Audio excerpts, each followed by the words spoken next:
For 2020, we had a webinar in 2020 for World Mental Health Day, and needless to say, it's been an incredibly difficult 2 years for everybody. So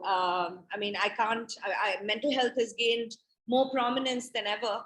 So but all of us at some point have definitely and willfully neglected our health in the past 2 years. So while talking about mental health, maybe we were too caught up, we didn't really care for ourselves. I don't know. It's so that's what I want to find out from all of you. What you've been up to and where you think we're going. So without further ado, I'm going to start. First, I want to invite Charlene, my predecessor from the Movement for Global Mental Health. Charlene's the founder, CEO of the Global Mental Health Peer Network, an international lived experience organization. She is the former president coordinator for the Movement of Global Mental Health. She's been working in the field of mental health advocacy and human rights since 2003, serves on a number of international boards and committees, and has received numerous awards for her work in mental health, including the most recent Paradise Award. Charlene, thank you for winning it on all our behalf, and congratulations. So we'll ask you more about it when we start the conversation. Jagannath, a friend of mine, actually from 13 years ago when I was a student in London, and we got in touch. I don't know if he remembers, but I remember very well. So, and then he visited us at the Banyan and Balm when he was he was hosting the Secretariat in Nepal. So Jagannath is an activist and columnist turned life coach and entrepreneur. His new initiation, Juggernaut Mindset, aims to get people thinking about the lives we lead. He talks about well-being, mental health, self-support, motivation, healing, entrepreneurship, and happiness. We need it very much. So welcome, Jagannath. I have then Kathryn, whose work I've had, work and videos I've had the chance to watch and really, really enjoy myself. So Kathryn is an entrepreneur, strategic consultant, and global depression advocate. She is most proud of her work for Hopeful Minds, a program iFred, the International Foundation for Research and Education on Depression, of which Kathryn is a co-founder, developed to teach hope to kids. iFred sees hope as a human right and is committed to making it free and available to all. Kathryn has committed her life to helping support others, not only through the treatment of mental health disorders, but prevention through lifestyle modifications and efforts at school. Wonderful. Wonderful to have you all here. I'm going to start with Charlene. Since it's going to be a freewheeling discussion, I'm just, I know what I want to ask you about, but first, how did it feel to get the award? Yeah, actually a surprise in a way, but it was such an honor. And I think for me, it wasn't really for me as much as it was representing or representative of all people with lived experience, especially schizophrenia. Yeah, absolutely. That's why I took it away on your behalf and said it's from all of us. I said thank you before I said congratulations.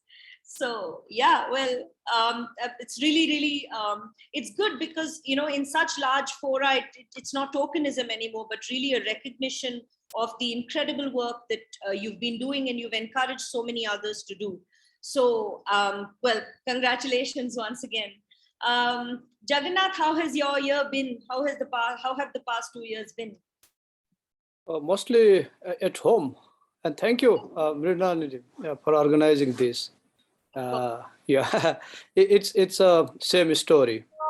Mostly staying at home, in not in isolation, but in socially disconnected environment, and the finding avenues through social media to connect and to articulate the issue. So I was mostly active on social media platform, even during the first and second wave of COVID, followed by the lockdown. In Nepal, we had more than 6 months long period of lockdown. Mm-hmm. And during that time, I was so active on social media, like doing live and inviting people to talk. So I actually started social media based talk show also during that time. Yeah. And my platform helped a few youngsters to get the public recognition also.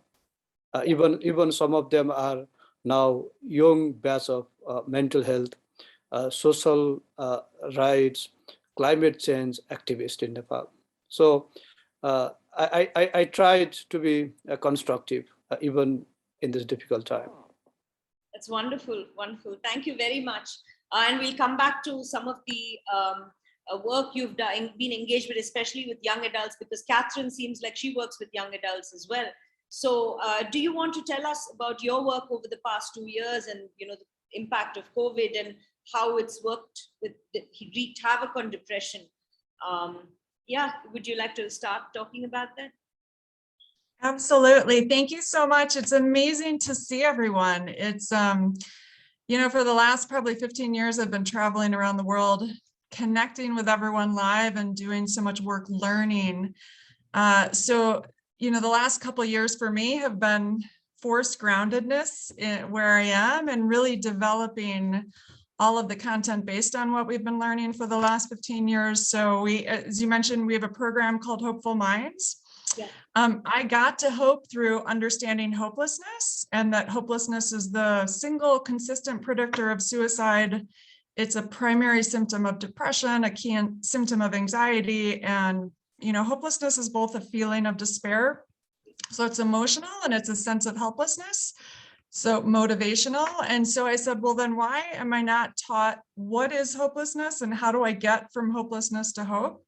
And that's kind of what led us to develop Hopeful Minds. So Hopeful Minds is a free program for K through 6-year-olds. And then I've rewritten and updated the programming through COVID. We know major life events are can create depressive episodes or can manifest depressive episodes, especially for those that are vulnerable. Mm-hmm. So I'm at risk for going into a depression during something like COVID. And I used everything I know about hope to kind of prevent that and to work on my kind of purpose and passion here. So we also developed a college program. Yeah. And I'm really excited. We just got some initial results that people that went through this 10-week course, we saw a decrease in depression and anxiety and an increase in hope through the course. And we know that the general population of college students in our control group, their anxiety and depression are increasing right now. Their hope levels are decreasing, and we should all be alarmed at that. And we should all be working collectively, as I know all of you are, because the impact of that is going to, you know, be move on for generations. So I'm grateful for all of your work. Thank you. So now when you talk about, I'm just going to continue the conversation, but so when you talk about hopelessness and hope, and sometimes don't you feel that suicidality especially is rather unfairly attributed to people with mental health issues? Because hope and hopelessness is not just a function of mental illness. There's so much going on around. And in fact, if you see in India, only 23% of suicides are attributed to mental health issues. So sometimes, I mean, it almost becomes like a get out of jail free card when somebody dies by suicide to say, oh, they were suffering from a mental health issue. So do you or any of our other panelists have anything to say about that? Why don't we start with you, Kathryn, and then we can have others speak. Yeah, well, I definitely agree with that. I mean, we're not taught what hopelessness is, and so we don't know how to manage hopelessness. And it doesn't have to be you're in a long-term kind of depressive episode to die by suicide. It can be a situational kind of even when you're using substances, and if you're deep in a you know, your thinking is altered. And so there are a lot of people that I've seen that don't have mental health disorders and yet have died by suicide. So I definitely think it's all important that we really understand what hopelessness is. You know, the first thing we talk about is how to identify and manage your stress response, which is you're triggered by something and you have a flooding of physiological chemicals that are going through your body. You're not in a depression, but you have this experience going on. And how do you even manage that? And what does that do to your thinking and your ability to think rationally? Well, you actually can't. And so learning how to identify that is so important. And I agree. It's not, you don't have to have a medical diagnosis to die by suicide. Absolutely. Charlene, what are your thoughts? Yeah, I think if you also think, it almost links in with what Kathryn just said. COVID, we all know there was a huge job loss. I mean, businesses had to close down. I mean, these are people who need to feed and see to their family. So you can imagine that enormous amount of stress. And, you know, you have no kind of light at the end of the tunnel. You don't see that. And someone might see suicide as a way out. Yeah. So that, and young kids, I know young kids, especially in schools, must go through enormous difficult time because they lost connection with their friends, having to be at home, you know, because a lot of schools close. Yes. Now having to adapt. And I know even for me, it's difficult for anybody to really adapt to change circumstances. It's a stressor. So you can imagine for young children who hasn't already developed those mechanisms to deal with these huge changes and the fear, and you need to now understand how this whole COVID works. And then we also come to the myths about, you know, the vaccines are dangerous and, you know, your family members going to pass away. So it is really a pool of issues that can drive people to think that suicide is a way out. And it's really sad. And I think people like what Kathryn offers is so valuable in this specific time. Absolutely. Thank you. Now, I mean, I feel that somehow we are bound by a certain common experience for the first time in this generation, at least, right? So we had something that for once everybody understood that it's alarming. COVID, the pandemic affected poor people disproportionately, as it does with everything else. The vulnerable populations are the first to really take a hit, but COVID, in that sense, affected the rich and poor, people from developed countries, developing countries. You literally couldn't run away from it. So somehow we are, you know, bound by a common experience, but our reactions and our responses have to be different, have been different, and our interventions, as it were, also have to, you know, differ based on the cultural milieu. What are the strengths that, you know, each person brings to the table? So to that end, Jagannath, I want to ask you, since, you know, you're our closest neighbor, what mental health interventions do you feel has worked with young adults in the past 2 years? It's a very difficult question. I doubt I have the direct answer, but I think I can explore some of the issue. Like in the last couple of years, since the pandemic started, actually social media platform became a means to express their vulnerability. Sure. Even in my observation, during the lockdown time, mental health was the #1 topic discussed in every social media platform. And people were more comfortable and they saw the shared vulnerability. But that kind of a deep impression is fading out. The human beings are very complex animal. Yes. That's what I saw during the most critical time. Like everyone used to talk about mental health, and it was I used to feel quite comfortable, like as if this is the tipping point. Now we can create a movement, we can channelize resources, we can attract more media attention, and we can develop a sustained advocacy on mental health. But once the impact of COVID-19 decreased, people started to forget about mental health. And like people started doing business as usual, and now hardly people talk about mental health. I think that's the unique observation, but that's the lost opportunity for me. Even like, and I still think like, why did we fail, even in case of Nepal, to make mental health a national agenda? That's the question I'm asking to myself. Definitely. But you felt that in that brief moment, social media really did help play a positive role in at least making people feel less alone? Yeah, because everyone used to talk openly about their sleep difficulty, about their anxiety, depression, suicidality. That's, I was actually surprised hearing the young people conversation about mental health issues.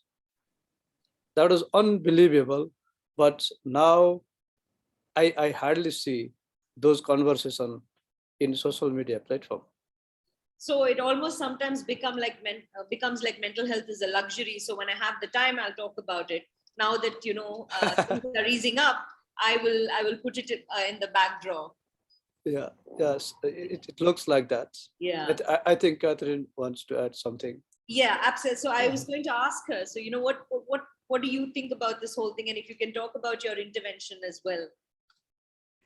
Yeah, no, I was just going to add to that. I think, Jagannath, as you said, social media has been tremendous for working on stigma. So I think reducing stigma, like you said, people are so much more open to talk about it and to share stories and to be upfront.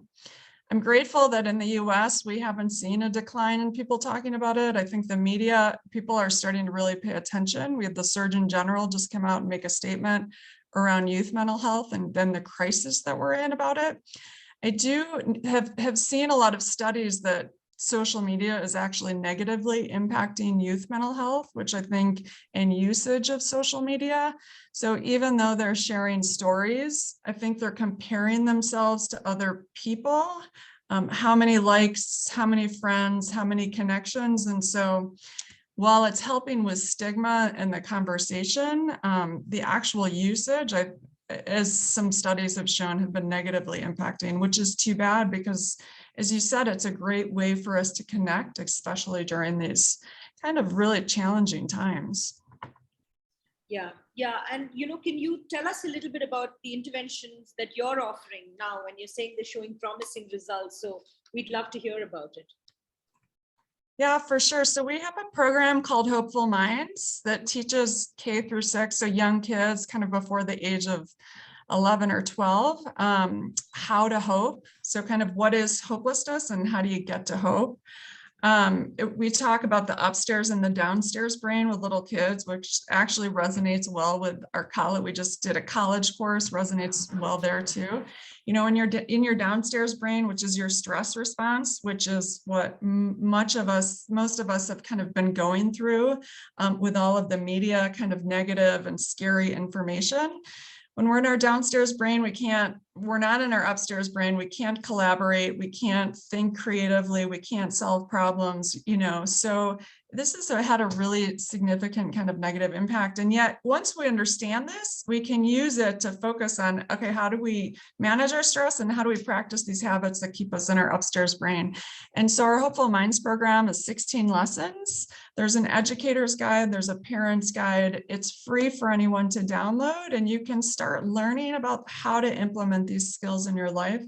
And the idea is, as you improve your hope, there's a measure for hope, a scale, a children's hope scale, an adult's hope scale. You can actually, it's a protective factor for anxiety and depression. So you can actually reduce your likelihood of anxiety and depression.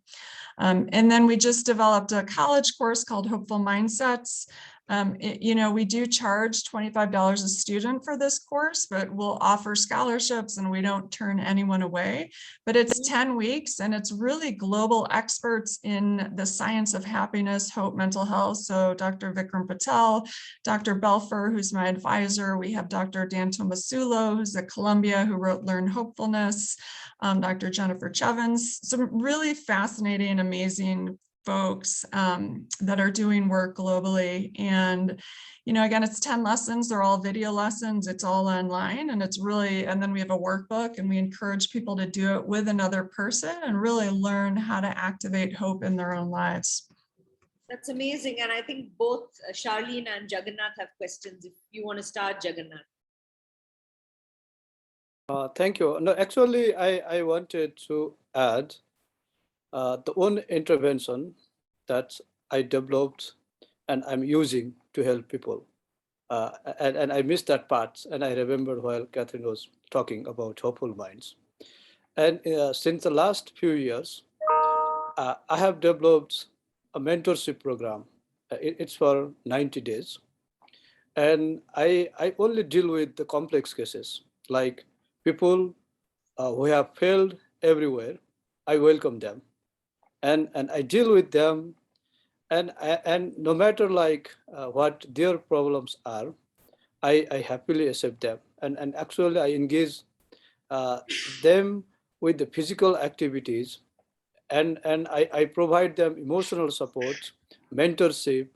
And what I have learned for people who are living with the complex situation, including the mental health problems, like creating enabling, supporting environments like physically, socially, mentally, emotionally, it's very vital.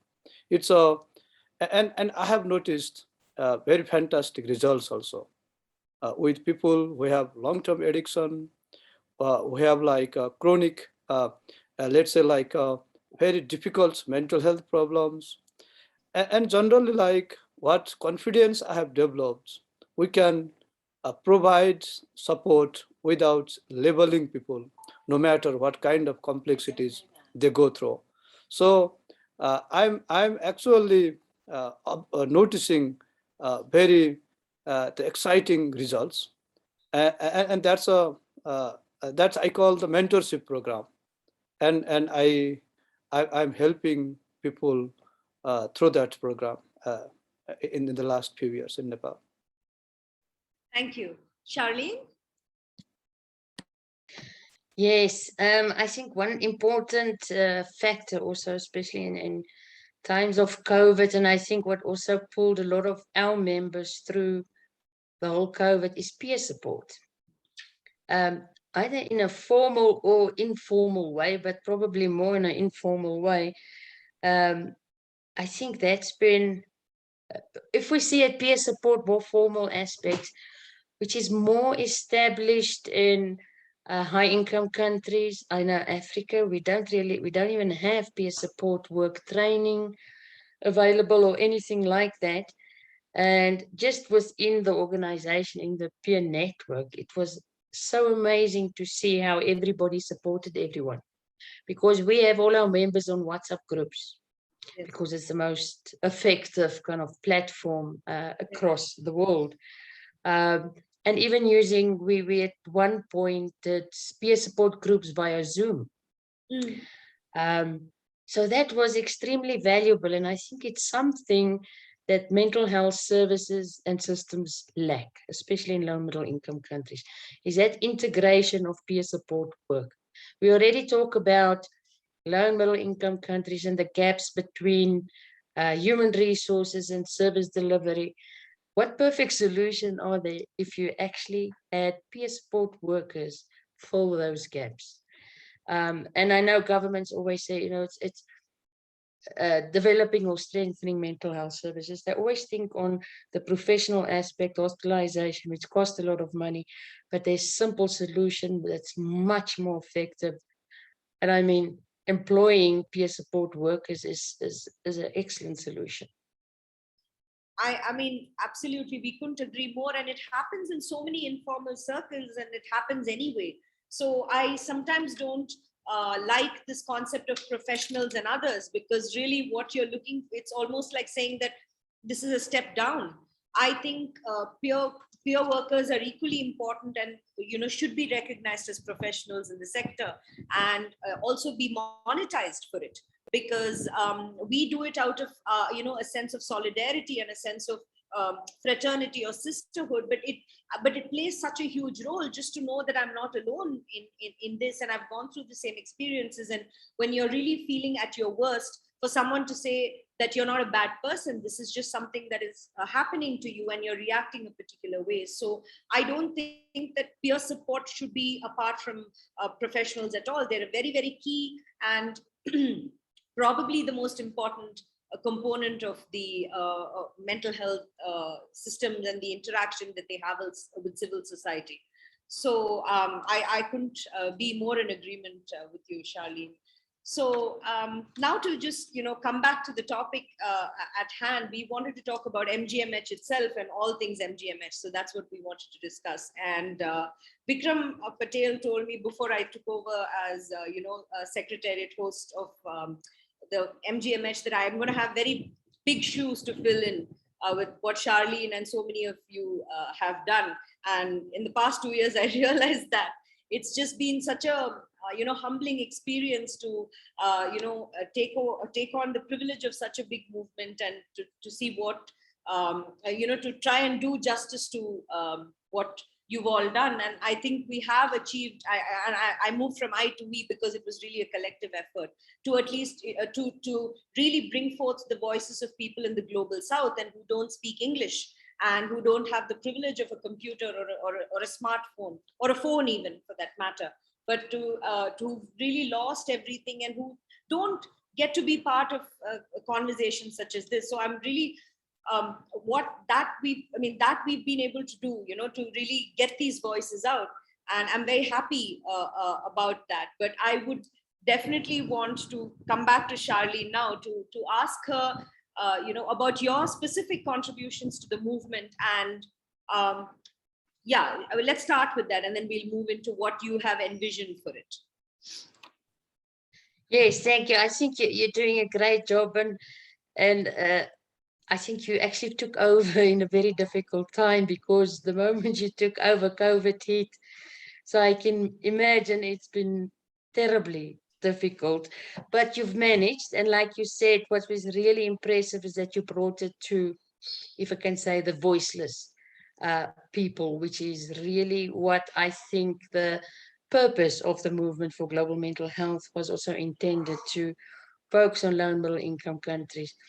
And I think probably from when I took over from Jagannath, trust me, I was very, very scared. but I took it. I know it is an enormous task. But my vision was to kind of, I think my one vision was definitely to strengthen the voices of people with lived experience. And also to kind of create that linkage between, to try and also break down more of the power imbalances, that it's not professionals, people with lived experience, but rather a partnership and a collective effort to change things and strengthen services, especially in low and middle income countries, and also to learn from each other. I think people with lived experience can share valuable information and also vice versa. Yeah.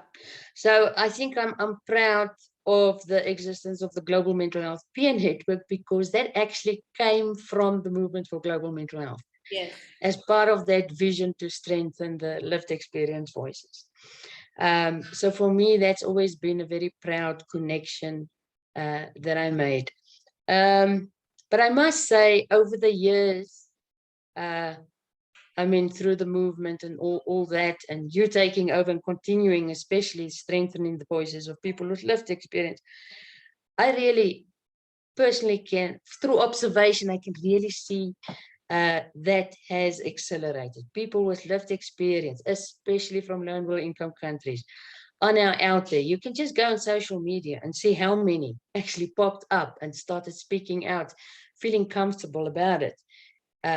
Knowing that their voice and their opinions matter. Their experiences are also important to consider. Yeah, so that was basically from my side. Thanks. Thank you so much. And I also want to add that, having been part of the global mental health peer movement, also briefly with you in the WhatsApp groups, and I saw that it became very, very casual. It became so easy to talk about things, right? And I absolutely, and it was a WhatsApp group. It's so simple, but it was so beautiful that it happened. So thank you very much, Charlene. And really, I think the peer network also motivated some of us to, we've always been working with peer leaders, as you know, at the Banyan, because we started out as a small organization in a 3-bedroom apartment. And so the founders really relied on the experience and the wisdom of people who with lived experience in, people with mental health issues, when as young women, when they were trying to figure out what's happening. So no, let me ask you what you're going through, because we don't get the kind of mentorship that we deserve as social entrepreneurs. So we know how grateful we are to our peer leaders as well. So Jagannath, what about you? What was your experience with MGMH, and what was your vision for it? Okay. So yeah, I had like a very big experience with the MGMS. Actually, I engaged with the movement from the day one when it was started in 2008, and in early years, I was more active on the media side, like reaching out national, international media, and fighting for the space within the media to promote mental health issues. And since I became the principal, let's say like global coordinator of the movement, Yeah. During that time, my main contribution was raising the social, economic, the human rights condition, non-medical condition of people with mental health problems, because I was less involved in the medical domain, because I was very much convinced I had nothing to contribute, because that platform was already dominated by those people. So I tried to create the space where the social, economic, and the other living conditions of people are not represented. Even like I have very good experience of debating those issues in the platform of NIMH, Grand Challenge Canada, even in the meetings hosted by Wellcome Trust. And we saw good changes also, like those big foundations and even government organizations accommodated non-medical aspects also. Even like they started to prioritize resource funding also in the to understand the living conditions, even lived experiences of people with mental health problems. So I have noticed some changes, and definitely that's not sufficient. Like sometimes I used to feel like outcast in the group also, because there used to be dominating voice, and always there was a struggle to raise the different voice in the platform. However, we had very wonderful conversations all the time as part of the movement for global mental health. Absolutely. And another thing I wanted to add to this was that I think it inspired, others in vulnerable groups to talk about their mental health as well. So I know that we, through Charlene, I've been connected with many people from the trans movement.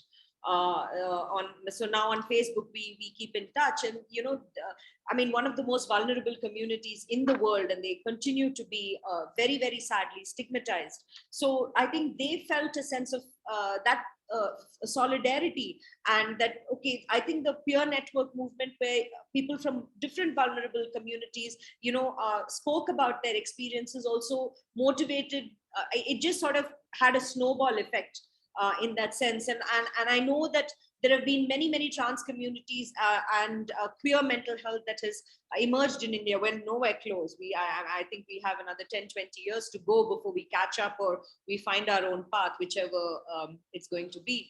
But I think that it has been a great start for people to just come out and say, I've been having so many, the mental health impact of the stigma and the oppression, the centuries of oppression, and being cast aside as a sinner, as it were, has had on my mental health. It's been intergenerational. I'm carrying the burden of tens of thousands of years of sheer misunderstanding of people who are so-called different just because of the power structures that Charlene was referring to, right? So I think that is again a very, very underestimated success of movements such as the Movement for Global Mental Health and the Peer Network.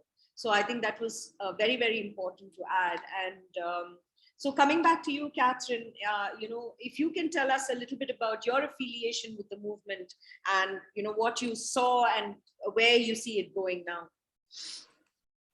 Sure, absolutely. And I got involved many years ago, actually in Athens, and we had the BBC. It brought me so much hope personally. The BBC live streamed the conference and really started elevating the conversation. Was that 2008, Jagannath? I can't remember when Athens was. No, it's 9. 9. Got it. Yes, but really started elevating the conversation around mental health. I mean, 20 years ago, none of these conversations were happening. And to me, what the movement does is brings together global voices in mental health. To solve problems, we know diversity is absolutely key for innovation and creative solutions. And so to me, it's so important that global communities connect in this way. We also know that we don't have enough psychiatrists, psychologists to address the global scope of what's going on in mental health. There was a recent study that just a phone call every week, when we talk about peer support, developing peer support in Charlene's work, that just a phone call a week to an elderly reduced depression and loneliness in older adults. I mean, think of that as an innovation and intervention. All we have to do is call someone and connect with someone regularly so they know they're loved. We know that hopelessness is a consequence of discrimination and oppression. So when, it's no surprise that depression and anxiety are very high in these trans communities, in the LGBTQ. I mean, when you're oppressed, of course you feel despair, of course you feel helpless. And so teaching how to manage that hopelessness to me is so important in those vulnerable populations. But I've loved being a part of the movement because it really connects us globally and kind of a common mission and purpose, and helps us share strategies for how we can address, what is a growing challenge. Yeah, absolutely. Thank you so much. Actually, what I wanted to, talk about in the context of a global mental health movement in that sense is that it allows us the privilege to listen to voices that don't agree with us. And I truly think it's a privilege because, especially in mental health, we're a very, very young sector. We don't have the communities that other movements have had the luxury to have. So I think that more often than not, we tend to cluster around people who we agree with. But the movement for global mental health and other such movements and the advent of media, social media in that sense, has really allowed us to look at voices that don't necessarily agree with us. And I think one common debate in all this has been human rights and has been pathologization of two topics, and both are distinct. One has been the pathologization of distress, because many people, like Charlene said, it's just people, small business owners have lost businesses. So if you're saying their mental health is affected, it's an understatement. It will be affected. That's a normal human stress response. But we've sort of tried to cluster everything in the context of mental health. That has been one debate that has been going around, and even in terms of trauma. Has been human rights, with regard to when to say no, what is the help that may be needed. And each voice is extremely valid, because I don't think anybody with a lived experience or who's really genuinely put in that effort to care for someone is coming from a bad place in that sense. Of course, there are nefarious people everywhere, but people who are really fighting and have been fighting consistently do have some basis upon which they come up with certain statements. So I again start with Charlene here. How do we navigate these disagreements, and so as to not lose the larger vision of just reducing distress in that sense? Yeah, you talk about human rights. For me, everybody's human rights is to have their own opinion. I think we need to understand your perspective and your opinion is based on your experiences. So you cannot tell someone they are wrong Yeah. Because what they believe comes from their experience. So it's understanding. I think, but what I found is there may be some disagreements in certain areas, but there's always the majority of common grounds. Yeah. And I think we need to respect, if there's some people who disagree with us. I always find it very frustrating when someone tries to convince or try to shift your perspective to theirs. For me, that's wrong. You must respect. I respect the next person's opinion and perspectives, even if it differs from mine. That's yours. I respect it. I may not agree with it, but that's totally fine. It's your right. But then I think the common ground, that is why that is so important. Stand together on the common aspects and fight together. Stand together. I mean, it makes us human. Like, I like black color. You don't maybe like it, but I'm not, you don't need to, I'm not hating you because you don't like black. So I think it's the same principle for me. And I think our voices, that's also what's making us unique, our experiences. People always refer to when you have a mental health, that you're not normal. In all honesty, I don't want to be normal because it's boring. I like to be unique. So I think people need to see that, look at themselves as a unique individual and who can bring and add value, whatever their perspectives and opinions are. Thanks. Absolutely. So, yeah. So the trick, I mean, you've said it very magnanimously, but I know that sometimes we just tend to gang up against each other, and it's really hilarious because we're really fighting towards a common cause. But to understand that each person's, I don't think there's any such thing as normal in this world. So I don't know what people are talking about or who people are referring to. But but if you look at, each person's experience is valid. But I think that, so the question I'm trying to ask you, Jagannath, and you, Kathryn, are, so what do we do, when there's so many different experiences, when you say you want global, how do you navigate these differences?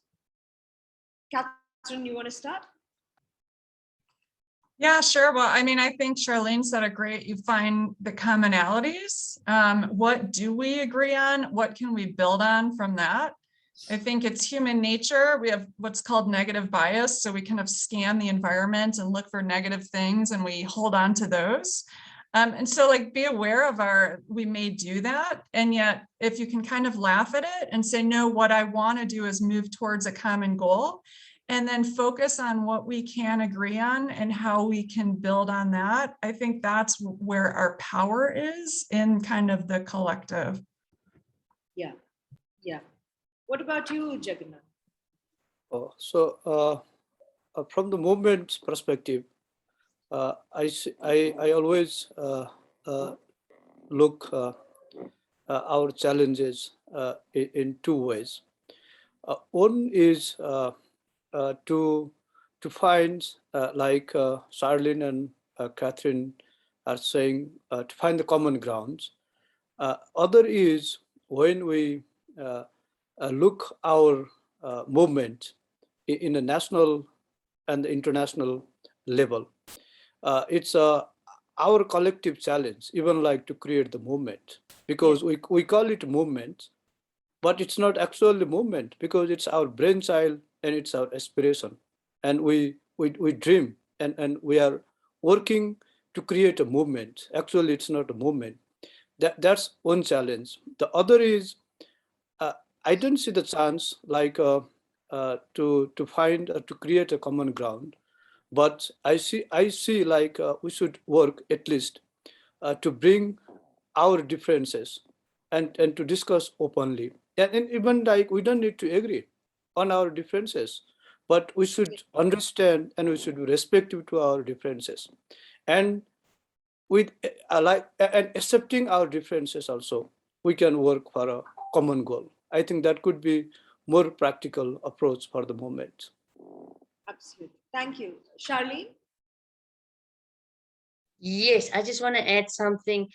It also was my experience working internationally. I think what's very important is also to understand where that person comes from. let's say from South Africa, if you look at someone in India's perspectives, and now you disagree, you need to understand the context where other people also come from, because that will also help you understand their views better. I think for me, that's important. That was one thing that I also learned a lot from, my work internationally. Absolutely. So, everybody, I mean, like we said, we have common experiences, of course, but the way we process it is very, very different. So, like, for example, if we say that in India, many of us still live with our parents till I think we were 100. And we feel that their opinions matter the most, because it's not just in the context of mental health. There are many parents, most Indian parents, they look at what clothes you wear, who you decide, who you marry, and what courses you take. And this is not necessarily a bad thing. This is how we're brought up. So it is only normal in that sense that, I want my mom and dad to be there when I'm going through a mental health issue and to take certain decisions for me, because they've taken decisions for me in the past, and it has worked out for me, right? But then it feels very, very, but I mean, of course, there are extremes, and I'm not even going to deny that there will be times when parents can be overbearing. They can take decisions on your behalf, and sometimes parents can be outright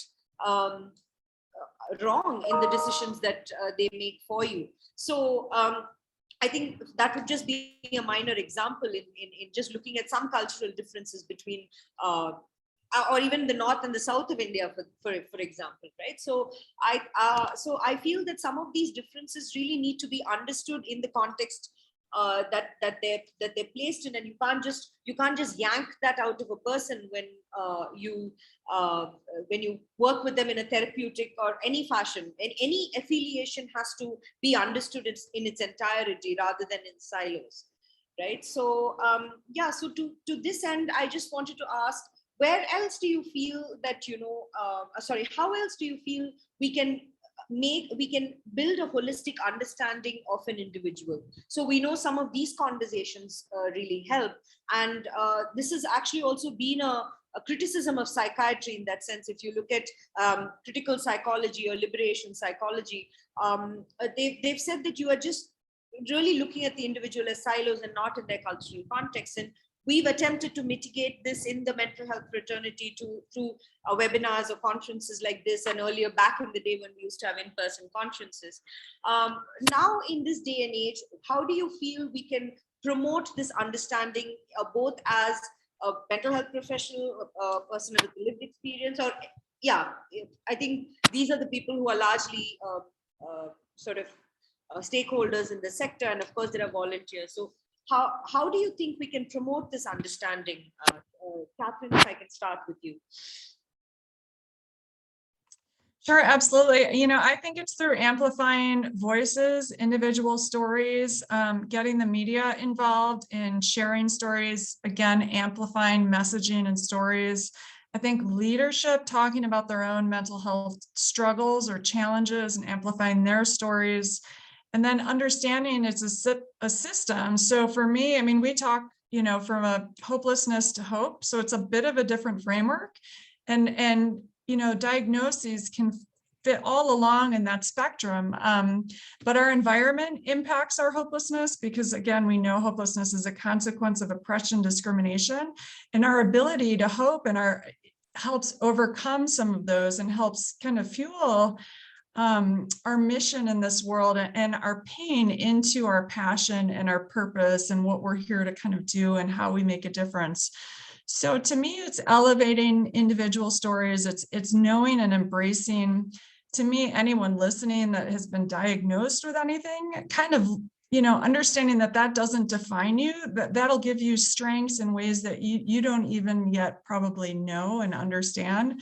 And then using that to create and change in this world. So to me, it's kind of a complex topic, but I think sharing stories is a really powerful way to do that.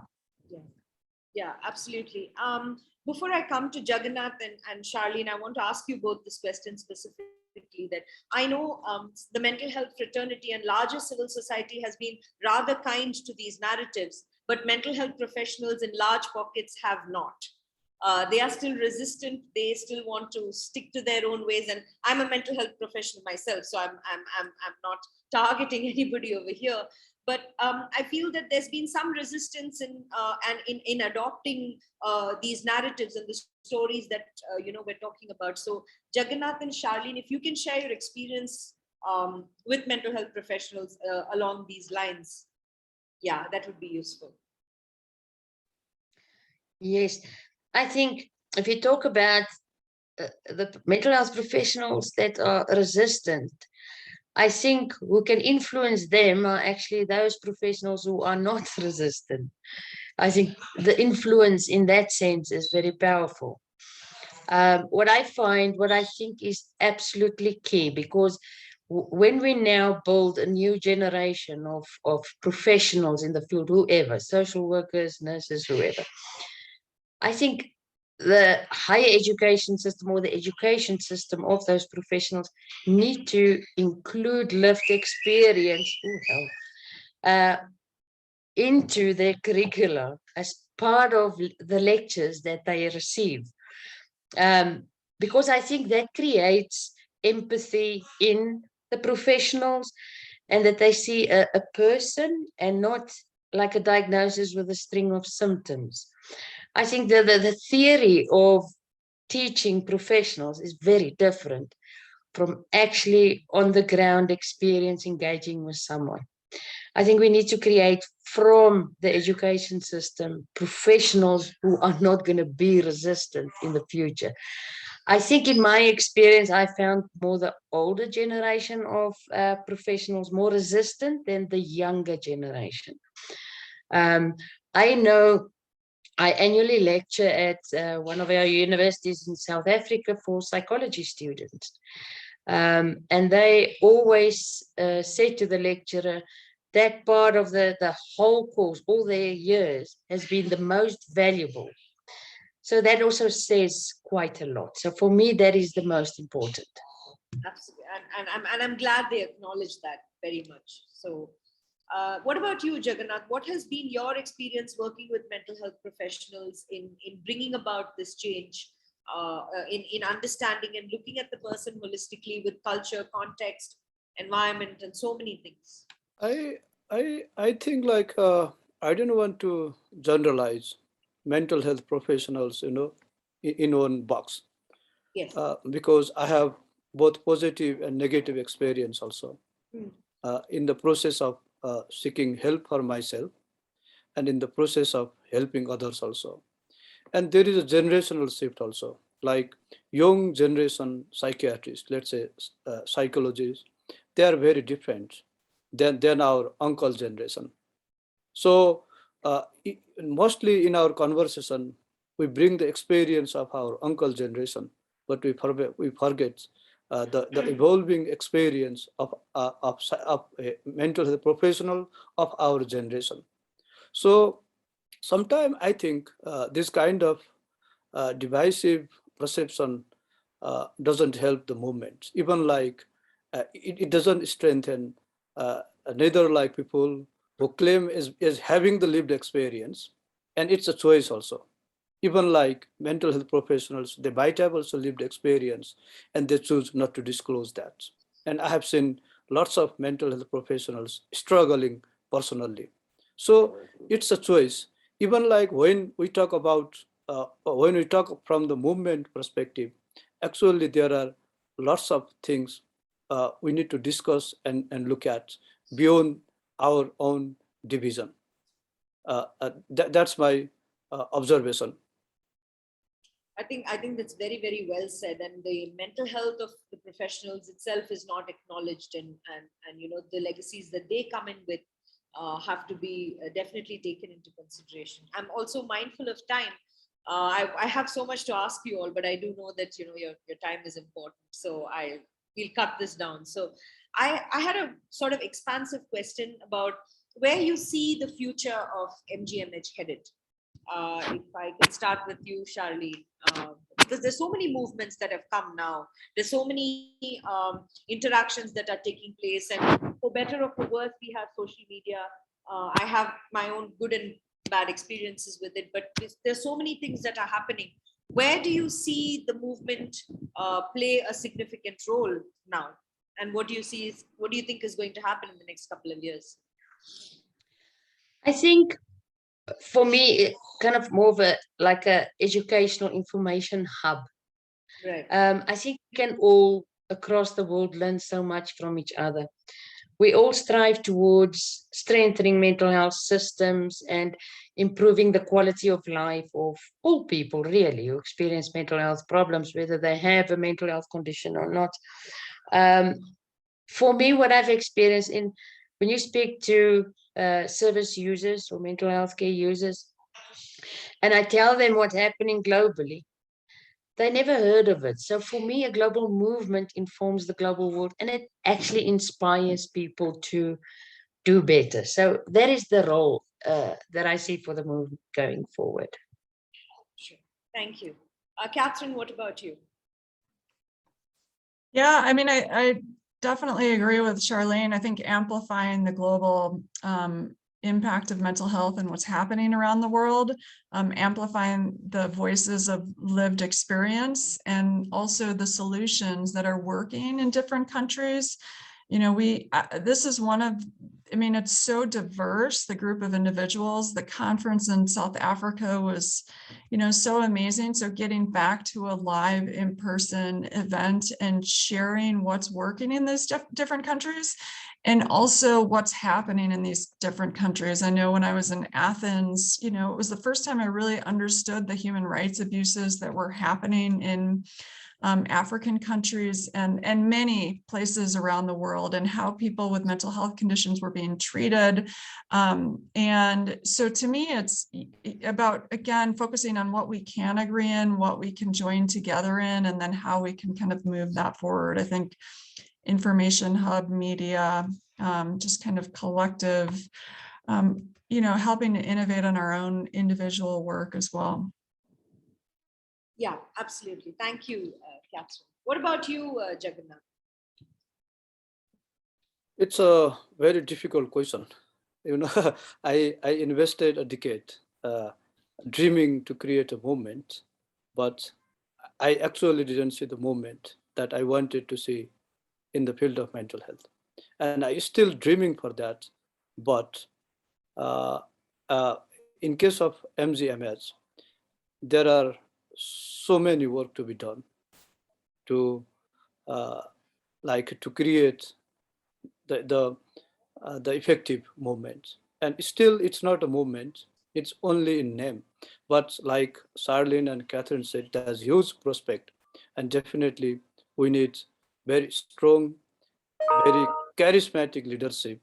And I do hope this kind of even small meeting might create some bigger space to create the movement, a real movement in future.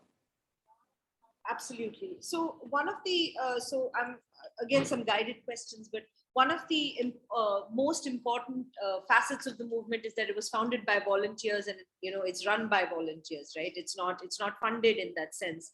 And volunteers, I know, have been a very, very important part of our organization, our parent organization, Banyan and Balm. In today's day and age, and we've tried to mobilize volunteers as far as possible in MGMH as hosts as well.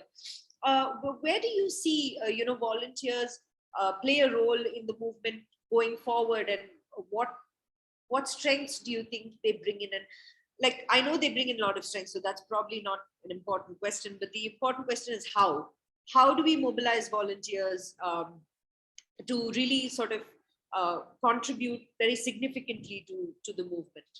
Maybe Charlene, we start with you. Yeah, that is a difficult question. I think more publicizing, or how can I say, be out there. The movement needs to be much out there, and to clearly define different aspects of how people can get involved. Yes. Whether it is in terms of membership, help with newsletter content, actively driving membership, running websites, not websites. Yeah, manage the website, because the website is also one of the biggest platform of the movement. But webinars, for example, just to be out there like that. I think students are valuable in terms of that, because it's almost like you empower them as well to be involved in the biggest scheme of things and engage with other professionals and find best practices that can be shared. Thanks. Absolutely. And I think that, even getting schools really involved in the movement, probably the next host can be a school in a place, so they have entirely students running it. That would be interesting if it happens. So we'll see. Kathryn, what about you? Where do you see, how do you see volunteers play out in this whole landscape? Well, I would actually argue that the movement should get a lot of funding from someone so that people can be hired to do work. I think folks in mental health are worked to the bones, and oftentimes aren't paid for their work. And and we've started to see organizations get supported in this type of work. And to me, I think, volunteers can play an important role. And it would be nice if a big funder came in and said, okay, this is, what the movement can do. This is what can take it to the next level. I think the challenge with volunteers is when they're not paid, they often have a lot of other priorities that pull them away, which is understandable.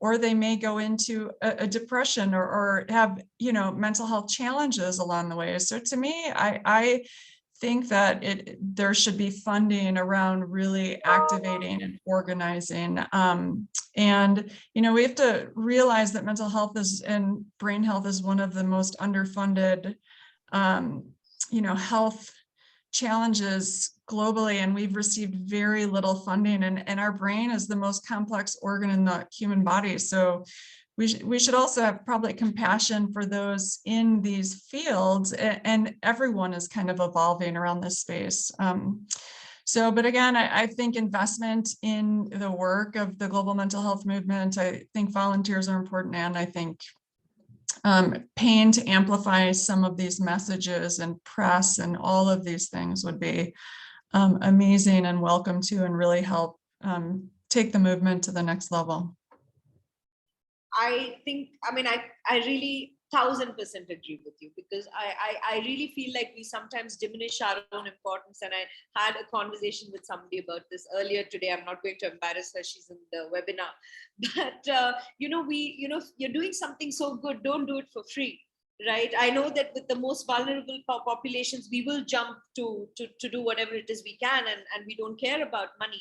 But what we do is so valuable, it is so important, and it saves lives in every way possible. So I think that there needs to be some kind of reassurance that it happens, because you also need to sustain your livelihood. You need to sustain your interest in the sector, because obviously when you don't get anything back, you sometimes just want to do something that will, feed you or your family tomorrow. So I think, and I'm saying that in the extreme sense of the word, but I do know that even students, for that matter, everybody wants credit, everybody wants incentive, and it's not wrong to do so at all. So I definitely feel that the movement needs to be funded, and and support from everywhere needs to come, because especially for persons with lived experience and their caregivers, I think that is a group that really does the most important work, and we sort of take it for granted, right? And they are the best volunteers that they're out there. They don't let go. So thank you. I totally agree with you. Jagannath, what about you? What do you feel about the role of volunteers in today's day and age? So actually, if we want to create a vibrant movement, that's, I agree, resource is one thing. That's like to run the secretariat, to run our communication channel, and like few people to work full time. Definitely we need dedicated resources. But through our creative message, like communication, even our branding, we should be able to mobilize thousands, millions of people whom we don't pay. but we convince them, we give them dream, we give them aspiration, we give them hope. So movement works that way, and we don't know like what kind of messaging or what kind of event or what kind of incident may impact thousands of people. So it's a constant process. So to sustain the movement, I totally agree. We need dedicated resources, but we should also look beyond resources also. Actually, we can't pay for the movement. Movement is a free participation of people. If we can't mobilize people without paying them, then it's not a movement. You're very idealistic, Jagannath. I think that, I agree with you. And I know there's a vision that, there's no price to pay for that vision in that sense. But I do know that sometimes we should incentivize. It just helps people feel like their work matters, especially in mental health, because we hardly get that kind of recognition when we're pretty much the wheels on which most engines run, and everything runs. It's just without that, you're not going to have like Kathryn said, the brain is the most complex and important organism in the body. And, we are people who are really breaking our everything to find answers and to support each other. So I think, especially of people with lived experiences, we do need to incentivize, but the movement has no price. I will concede on that account. I will ask you one last question before we open it out to the audience, and whoever wants to ask questions can paste it here. Now, when you see the next couple of years, you've talked about amplifying, you've talked about getting the message across, more social media, more persons with lived experience speaking up. Where do you see people who are elderly? Because we've talked about young adults, and young adults do have access to social media and do have access to the latest technology. But people who are elderly, Kathryn, I actually thought of this question only when you were speaking, that they don't have that kind of access and they feel very left out of the conversation. How do you think we can incorporate that particular population into the fray? Yeah, it's a great question. And I love what the Friendship Bench is doing around engaging that population with then so the Friendship Bench trains these grandmothers in cognitive behavioral therapy, and then they have benches and they sit on these benches, and then anyone can come up and talk. And it's been very effective. They have a lot of evidence around it. So to me, connecting this older generation to younger folks, and to make sure that we are connecting to these generations is so important right now. So, that's really the most promising, I think, way to kind of do this. It also gives these older generations a feeling of purpose and like they still, have a reason for being. It's just so important to connect and to gather wisdom from these generations. And I think we lose our understanding of how important that is. So that's, again, connecting with those people regularly in that population. Absolutely. And Charlene, if I can ask you, bringing their voices in, Kathryn spoke from a point of view of reducing loneliness amongst, elderly people. If I could ask you what your thoughts are on promoting lived experience, not just voices of lived experience, but people with lived experience, but also to see where they can contribute to the leadership and to the narrative, because they experienced mental health issues when it wasn't fashionable to talk about it. It was stigma. It was just a nightmare, frankly, right? So how do we get people both with lived experience and elderly to understand, to promote leadership amongst that population? Yes, thankfully, like within the Global Mental Health Peer Network, we consider like the older generation as part of us. We need to represent them as well.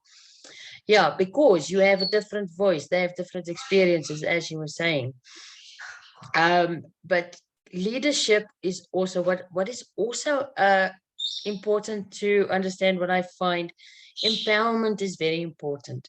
When you need to get to leadership, you need to empower people, especially people from low and middle income countries who've kind of been left behind when it comes to mental health. So their level is not there yet as with other countries. For me, that always goes together. You can't have leadership without empowerment. That is absolutely important. I apologize for No, the not noisy at all. one in the background. Not at all. Not at all. So yeah, well, absolutely. So when you talk about empowerment, you're also saying technological empowerment and a sort of validation of their experiences, and having people hear them out and document it. And Kathryn talked about a documentary on chat. So and really amplifying that voice will foster more and more. I mean, foster an environment for more and more people who are elderly to come forward to talk about it. Absolutely. Jagannath, what are your thoughts? Actually, I have I have no concrete thoughts on that.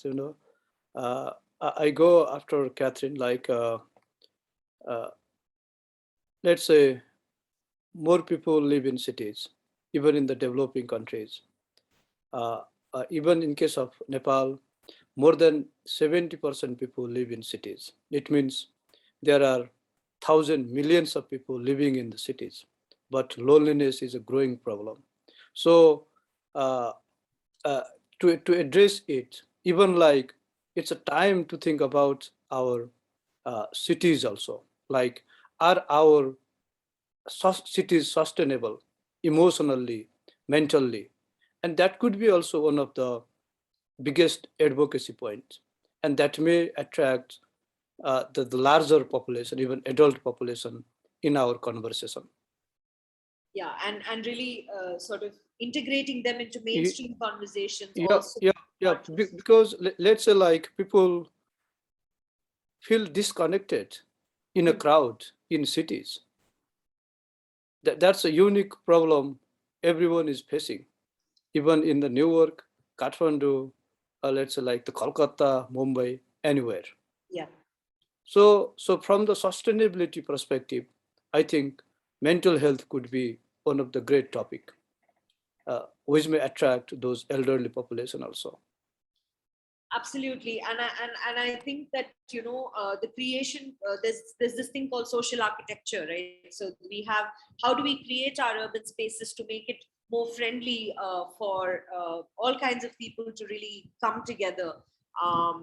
If we can ask you your experiences of you talked about the friendship bench, which is a physical object, literally doing something so incredible for mental health. So do you feel that, and this is my last question, I promise. So do you feel that these spaces, what can we do with urban spaces, especially since you talked about urban, Jagannath? I'll ask Charlene, how can we, create friendly cities for conversations like this, because beyond Zoom? Yes, I've actually come across some such innovative ideas or projects, for example, where school children after school, instead of going home or whatever, they would go to an old age home,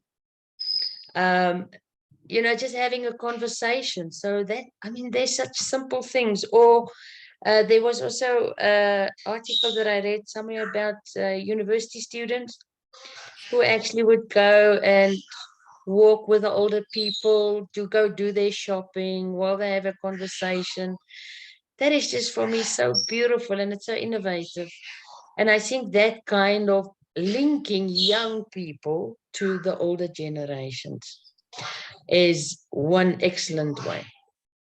Absolutely, absolutely.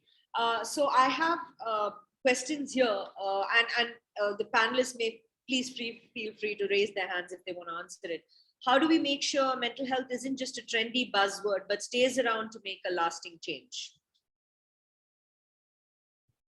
If any of you would like to take it on. Yeah, Charlene. I think normalize the conversation. like you would talk about your day, I had a bad day, or, you know, something like that, you know, that we always talk about mental health, that it's kind of normal part of the conversation. I think that's the only way we're going to carry it on. Okay, thank you. We have, is there a right or wrong way to write fiction about mental health themes? I think that's interesting. I wanted to just answer on the previous one, Sure. and I can comment on that, but making mental health the trendy buzzword, and yeah, I mean, I so agree, and I think that's definitely what we're trying to do with teaching hope and the how to hope and what hopelessness is and how to get from hopelessness to hope. You know, you need to teach it in the education systems, in the workplaces, in the hospitals, you know, with first responders, in all different populations. So it's really important that we integrate these all of what we're doing into systems, not just an individual, but a real systems kind of approach to that. So I just wanted to mention on that previous. The right or wrong way to write fiction about mental health themes is a complicated, probably it's really complicated. I mean, I don't know that I have an answer to that. You know, I think the important thing is to honor people and the dignity of people, and to not offend people, and to show humanity, you know. So to me, that's kind of what it's about, and to make sure you get perspective of those with lived experience that you're maybe writing about. Yeah, absolutely. And I think getting them involved in just directly asking, you know, do you feel, because fiction is largely dependent on somebody who you know and see, and you can't just conjure something out of thin air. So I think really involving the person would be a good idea to make sure that there's no right and wrong in that sense. And I also feel that, you know, people with mental health issues, I'm seeing a lot of stand-up comics, you know, talking about their mental health, and, you know, making, I'll never forget something that Charlene said, and somebody told her, you don't look like a schizophrenic. And she said, what am I supposed to look like? I think that was such a legendary line that we keep talking about it, even at the Banyan, that, you know, so, but the way she said it, it didn't sound like she was offended. She just really laughed at the experience, because it was exasperating to have to answer such idiotic questions. But I think also some, making light of these situations really help people, so that, and I'm completely against political correctness when it comes to anything for that matter, because I think we cast people aside when we say, oh, this is a taboo topic we can't touch, because then it becomes, this is a taboo person who we cannot touch. So I don't understand. This is something I need to fear. I used to have to fear it as a result of not understanding it. Now I have to fear it as a result of, you know, being cancelled in that sense. So I think that, you know, we need to bring a little bit of lightness into the conversation, a little bit of fun, a little bit of laughter, and definitely a little bit of stupidity, because we need to be, make it a little silly, and otherwise I think it becomes so burdensome to people to think and talk about mental health, right? So I feel like stand-up comedy and open mics and things like that are definitely something that's happening in the States, and I know it's happening in Mumbai, but only in Mumbai. I just know one person who's doing it. But to sort of bring in more and more people to make mental health accessible and funny and quirky is definitely something that we need to promote. So those were the questions that I think came from our Facebook Live. So thank you very much, Shreya, for posting it here. So since we have only 5 minutes to go, I'm just going to quickly summarize what we've discussed so far. So we talked about bringing out the voices of user survivors and persons with lived experience in mainstreaming conversations, especially elderly who are often left out, and people from Islamic countries who, because of language issues, they're not able to express what they think, or they don't even know that this is happening, which then comes back to the significance of the movement, where host organizations really need to go deep organizations or so people from the secretariat really need to go and actively seek these voices out and offer translations, offer you can write in your local language also on WhatsApp, and that gets translated and people can respond. There's so many ways to bring up bring these voices forward. So I think that is something that I really feel is important. And we talked about volunteers in schools and colleges talking about mental health, and really instilling a sense of hope where there is none, especially during times like these. And Charlene's very, very important point on the education system for mental health professionals, that persons with lived experience need to be part of the curriculum. They need to speak, and otherwise the whole thing sort of becomes incomplete, and somebody is going in with that incomplete knowledge into the sector. So that I think was very important. And Jagannath's point about social media and where it plays key role, it played a key role during COVID and somehow fizzled out, but I feel that there's still hope, and we just have to keep going at it. Like like Charlene said, we just have to keep promoting it. There's no other point, and you need to put yourself out there. You need to publicize, you need to do PR. So these were all extremely valid points and a huge, huge learning experience for me. And to see also when, as we hand over the movement to whoever's going to take it up at the end of 2022, that I hope that they will take some of this on, and we'll have some really, really interesting hosts next time onwards as well. So before I let you go, if you have any closing remarks, it would be really appreciated by the audience. Kathryn, do you want to start?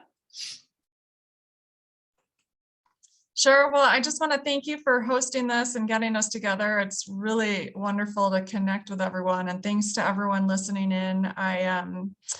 I appreciate it. That's how we create change, by joining together and kind of strategizing, taking the ideas back and bringing it into the work and continuing to do it. So it keeps me active in my work and inspired by connecting to people that are passionate about the same thing. So yeah, thank you so much, and sending lots of love to you all. I'll put our website in there, ifred.org. A lot of our programming is free and it can be used around the world, and it's been studied, and we continue to add to it. So thank you for joining in all. Thank you, Kathryn. What about you, Jagannath, if you'd like to give some closing remarks? Yeah, thank you for organizing this, and it's quite refreshing and rejuvenating also to see these faces after a few years. I think it has been more than 4 years. I hadn't got a chance to see any of you, though virtually to be connected to you is quite inspiring personally, and it's like reconnecting with the global mental health community also, because I hadn't such kind of conversation in the last 2 years. So personally, it's quite helpful for me, and I also learned a lot. And feel free to reach out to me if like you need anything from me to make this movement successful. I'm always here. Thank you. Thank you, Jagannath. Charlene, what about you? Yes, for me, it's almost like part of a family. If you really look at us here, it's like from the very start, 2008, right up to now. So it's actually amazing that we're still connected. Just a sense of a family, a community. And I think that is so important. And I really appreciate you hosting this. This was really interesting conversation. And I'm sure a lot of people out there who listen learned a lot from what was said. And thank you so much, and all the best pushing through your last year. Thank you so much. And just so you know, this is being hosted on Facebook. If you'd like to share it with your friends and family and whoever's listening. And what Shreya and I will also do for this newsletter is transcribe this conversation, because I think a lot of important ideas were discussed. And we will add it to the newsletter and share snippets, continue to share snippets on social media. So please do stay connected, and I know I'll be coming back to you over the course of the year to discuss ideas on the new hosts and what how how we can continue to stay connected and really be affiliated to the movement. So thank you all very, very much. It was a wonderful evening and morning for some of you. So I will see you all very soon. Thank you so much and good evening. Thank you. Thank you. Good evening. Bye. Good morning. Thank you. Bye, everyone. Bye-bye. Keep well.